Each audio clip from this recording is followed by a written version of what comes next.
రసం ఉబుకుతుంది, ఊరుతుంది.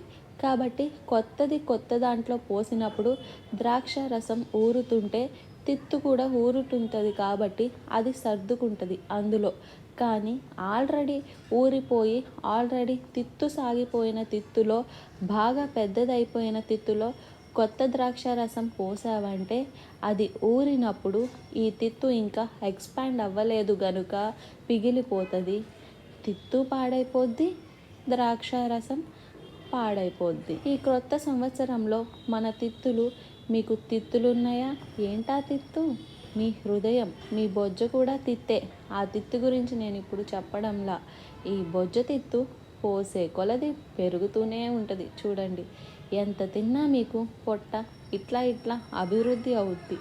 ఎందుకు దేవుడు సేఫ్ డిపాజిట్ లాగా ఇనప పొట్ట ఇవ్వలేదా అనుకుంటాను నేను. ఇనప పొట్ట